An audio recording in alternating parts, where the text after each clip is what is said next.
All right, what's up guys? Red Power Ranger is here for your final day of programming for the week.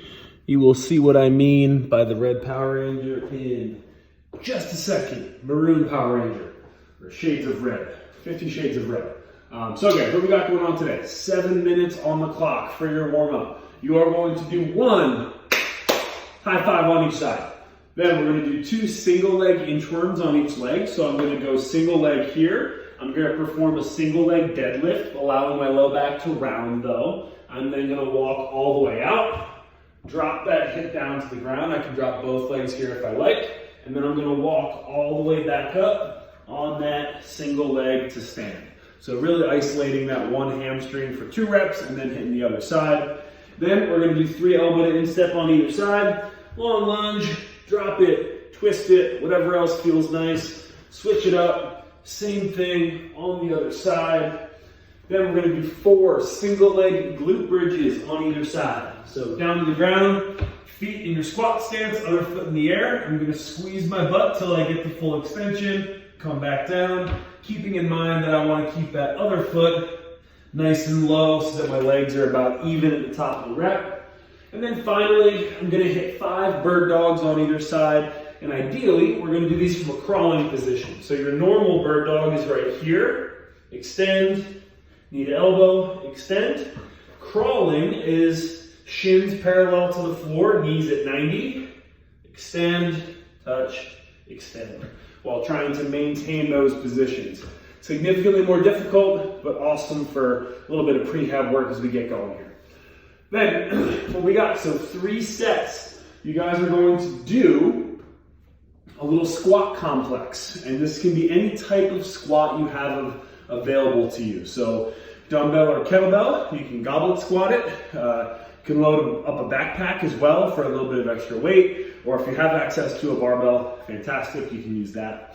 But format, how this is going to work, there are going to be 5 5-second holds in the bottom of a squat, and in between those holds you're going to perform repetitions.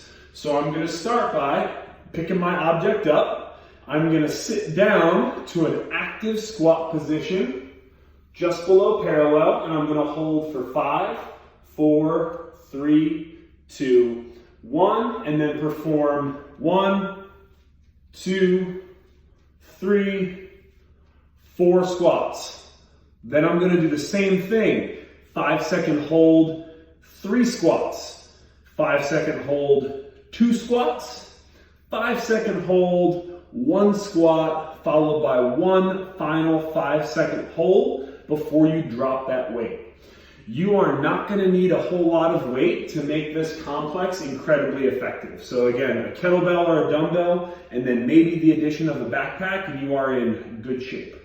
During the holds, again, think about perfect technique. So we want to make sure that we're not only below parallel, super important, but the chest is nice and upright. Feel the weight in the middle of your feet. Press your knees out actively. Make sure that you're being really, really diligent about what you're doing in the bottom of that squat. Don't just sit down and get lazy and count to 5. Once that is all done, our workout, final day of the week, is going to be a brutal 5-rounder. So you're going to do a 210 meter, it's a 21-15-9 workout, so 210 meter row, run, or 42 high knees in place. 21 on each side. Once you are done with that, you are going to do 15 thrusters with the object of your choosing. And you are going to do 9 bar-facing burpees. There's a 17-minute time cap, which means that you need to average about 3 minutes a round. So that's hopefully doable, question mark? Really depends on how you're scaling the thruster weight. If the thruster weight's a little too challenging, you may be getting close to getting time capped. If you go a little bit lighter, hopefully you'll be able to get through this workout underneath that 17-minute time cap. But we are looking at, a 12, 15, 16-minute workout, so pace it as such. When you get into your thrusters, if you're doing it with a single object, just split it up evenly, side to side. So you'll do 8 and 7, so 8 thrusters on one arm, followed by 8 thrusters on the other arm. If you happen to be doing a barbell, fantastic. But keep in mind, for the thrusters, I want to make sure that the majority of the load is borne by my shoulder, not by my arm. So if I'm doing a kettlebell, I want to really get that kettlebell sitting up high on my shoulder here, and I want to keep it there all the way throughout the squat so that it feels more like almost kind of like a back squat, because the kettlebell is a little bit further back here on my shoulder.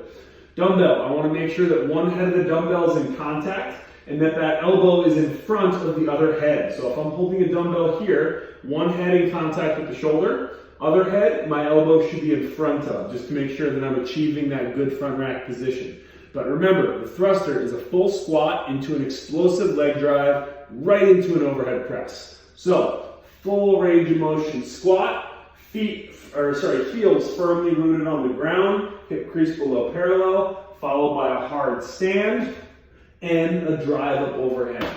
And again, if you're doing that with one object, you want to make sure that you're locking out here overhead. So again, I'm right over the shoulder, I'm not way out wide. Again, from the side, it should look like this when I get up overhead for that thruster. And then lastly, we have 9 object-facing burpees. So lay your dumbbell, kettlebell, barbell down on the ground. You will do your burpee facing it and perpendicular to it.